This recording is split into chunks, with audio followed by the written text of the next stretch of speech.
Bienvenue sur notre chaîne. Si vous êtes nouveau ici, n'oubliez pas de vous abonner à la chaîne et d'activer la cloche pour recevoir toutes les nouveautés.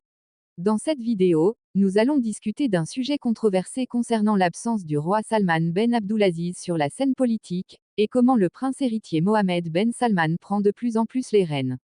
Nous examinerons les événements récents, y compris la visite de Trump à Riyad, et comment le roi n'était pas présent à l'accueil ou aux rencontres officielles. Cette absence soulève de nombreuses questions sur la santé du roi, et s'il a été marginalisé ou placé en résidence surveillée.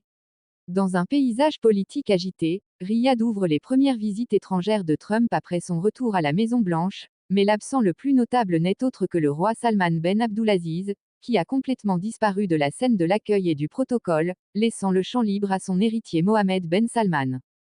Cette fois, le roi n'était pas à l'accueil, et il n'est apparu dans aucune des rencontres officielles ou des images protocolaires, contrairement à ce qui s'est passé lors de la première visite de Trump en 2017, lorsque le roi lui-même était en tête des personnes qui l'accueillaient. Aujourd'hui, tout a changé. Ben Salman est celui qui gère les affaires, signe les contrats et dirige le royaume sans contestation. Les récentes manœuvres ouvrent la porte à de nombreuses questions. Le roi est-il mort politiquement? A-t-il été placé en résidence surveillée ou a-t-il été définitivement marginalisé? Différentes sources ont parlé d'une absence délibérée du roi, au milieu d'estimations d'un feu vert américain pour un plan de transfert du trône à son fils avant une annonce officielle claire. Le plus inquiétant, c'est que Donald Trump, qui est aujourd'hui le principal partenaire stratégique de Mohammed Ben Salman, n'a pas opposé de résistance à ce changement implicite, mais a conditionné, selon des rapports, ce qui équivaut à $1 trillion comme facture pour ce qu'il a qualifié d'historique, une rencontre qui consacre Mohammed Ben Salman comme le véritable dirigeant de l'Arabie saoudite. Ce grand tournant au sein de la famille royale pourrait provoquer un tremblement dans la structure traditionnelle du pouvoir, et indiquer le début d'une nouvelle ère, où le royaume est dirigé par une seule personne qui ne partage aucune de ses décisions, allant de la politique étrangère aux projets économiques géants qui dominent l'agenda de la Vision 2030.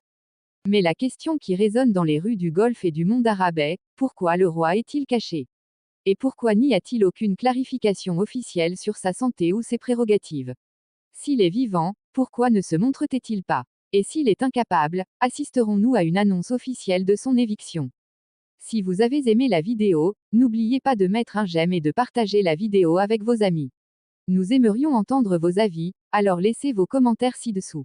Nous sommes ici pour vous écouter et discuter avec vous. Restez avec nous pour plus de contenu passionnant, et n'oubliez pas d'activer la cloche pour recevoir toutes les nouveautés. Merci de nous avoir regardés, et nous espérons que vous apprécierez la vidéo.